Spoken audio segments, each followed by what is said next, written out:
앞에 나오신 우리 모든 성도님들 가운데 하나님의 위로와 따뜻한 하나님의 사랑이 가득하기를 소망합니다. 오늘 우리가 읽은 본문은 칠흑 같은 어둠이 온 땅을 덮고 있던 절망의 시대를 배경으로 합니다. 다윗의 가문은 거의 몰살당했고 하나님의 성전은 바알의 우상으로 인해 더럽혀졌으며 하나님의 약속마저 잊혀져가는, 희망의 불씨가 모두 꺼져버린 것만 같은 바로 그때 하나님께서는 신실한 한 사람을 통하여 위대한 구원의 역사를 이루어 가십니다. 바로 제사장 여호야다입니다. 오늘 말씀을 통해 이 시대를 살아가는 우리를 향한 하나님의 세 가지 영적 원리를 저희가 깊이 깨닫는 저와 여러분이 되길 소망합니다. 우리가 첫 번째로 살펴볼 것은 여호야다의 용기입니다. 본문 23장 1절에 이렇게 나오죠. 제7년에 여호야다가 용기를 내어. 여호야다는 무려 6년 동안 아달랴의 눈을 피해 어린 요아스 왕자를 성전에서 숨겨 길렀습니다. 이것은 매일 목숨을 건 순종이었습니다. 여러분, 발각되는 순간 어떻게 될까요? 자신뿐만 아니라 뜻을 함께한 모든 이들이 죽음을 각오해야 합니다. 무엇이 이 제사장으로 하여금 모든 것을 걸 만큼 각오하고 용기를 내게 했던 것일까요? 그의 마음에는 자신의 평안과 노후가 아니라 무너진 하나님의 나라와 끊어질 위기에 처한 하나님의 언약에 대한 거룩한 아픔이 있었던 것입니다.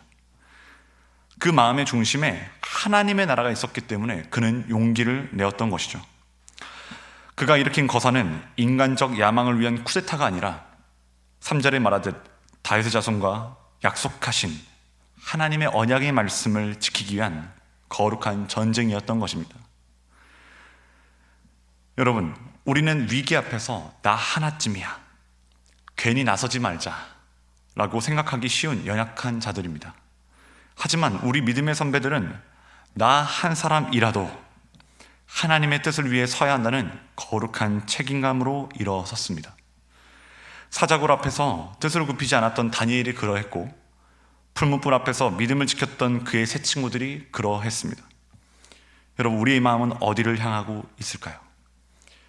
영적 쇠퇴의 시대를 겪고 있는, 그 시대를 지나가고 있는 우리 마음은 무엇을 향해 불타고 있을까요? 자녀, 건강, 사업을 위한 기도 물론 해야 하고 중요합니다. 그러나 오늘 이 새벽 우리의 기도의 지경이 더 넓어지기를 소망합니다. 나의 안위를 넘어 하나님의 나라를 위해서, 영적 타락의 시대 속에서 이 한국교회와 이 민족의 회복을 위해 기도하는 우리가 되시기를 소망합니다. 여호야다처럼 하나님의 나라를 내 삶의 최우선순위로 삼는 믿음의 결단이 저와 여러분 가운데 있기를 축복합니다. 우리가 두 번째로 살펴볼 것은 말씀 중심의 개혁입니다. 여호야다의 개혁이 위대한 이유는 그 모든 과정이 철저히 하나님 말씀 위에 세워졌기 때문입니다. 본문 6절을 보면 제사장들과 수종드는 레위 사람들은 거룩한 즉 여호와의 전에 들어오려니와 그 외에 다른 사람은 들어오지 못할 것이니 모든 백성은 여호와께 지켜야 할 바를 지키며.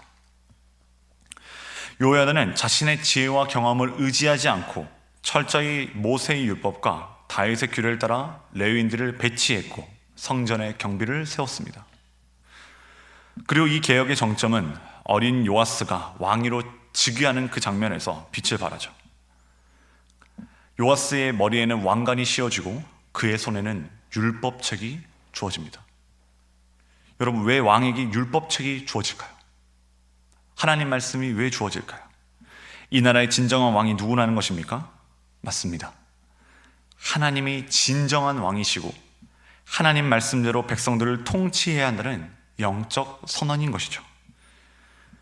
여러분, 참된 개혁과 회복이 우리 개인과 우리 가정과 이 나라에 있기를 소망하십니까? 그렇기 위해서는 사람이 바뀌고 제도가 바뀌는 그것을 넘어 주인이 바뀌어야 될 줄 믿습니다.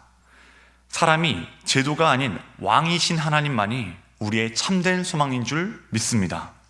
우리의 가정도, 우리의 사업도, 우리의 속한 이 나라도 하나님의 말씀의 통치를 받게 될 때 진정한 회복이 시작되는 것이죠. 우리가 이것을 소망해야 되는 것입니다.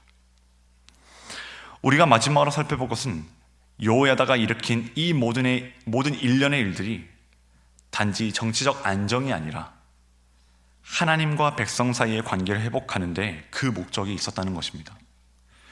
요아스가 즉위하고 아달랴가 처단된 후에 여호야다가 가장 중요한 일을 합니다. 오늘 보면 23장 16절을 보면 여호야다가 자기와 모든 백성과 왕 사이에 언약을 세워 여호와의 백성이 되게 한지라. 여호야다는 자신을 포함하여 백성과 왕 모두가 하나님의 백성이 되는 언약을 세웠습니다.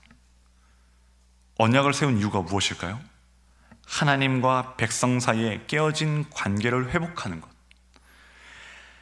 우리가 하나님의 백성이라는 정체성을 다시 회복시킨 것이죠.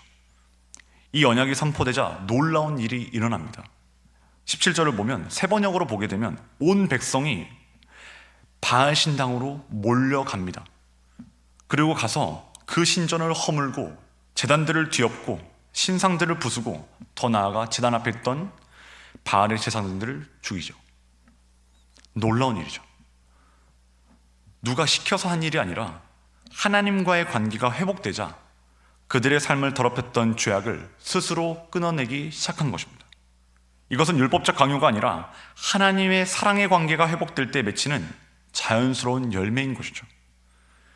하나님과의 관계가 회복될 때 어떤 일이 일어납니까? 죄를 미워하는 마음이 생기는 겁니다. 이러한 변화가 어디서 시작됩니까? 하나님과의 관계에서 시작되는 줄 믿습니다. 참된 하나님과의 관계가 회복되고 나와 하나님과의 관계가 회복되고 내 안에 하나님을 사랑하는 마음이 시작될 때 그때 참된 개혁, 참된 변화가 시작되는 것이죠. 또한 여호야다는 23장 18절 이하를 보면 다윗이 세운 규례대로 제사장과 레위인의 직무를 세워 성전에서의 예배를 회복하게 합니다. 여러분, 하나님과의 개인적 관계는 예배의 회복으로 이어져야 될 줄 믿습니다. 우리의 삶을 개혁하고 새롭게 하는 힘이 어디서 주어집니까? 바로 이 예배의 자리에서. 우리의 예배의 주인 되신 하나님이 그 힘을 주시는 줄 믿습니다. 여러분, 우리는 적당히 세상과 타협하는 종교인이 되기 너무나 쉽습니다. 어느새 하나님과의 살아있는 관계의 그 간격을 잃어버리고 행위만 남아있기 쉽습니다. 그렇기 때문에 오늘도 우리가 돌아봐야 할 것은 나와 하나님과의 인격적인 관계인 줄 믿습니다. 말씀 맺겠습니다.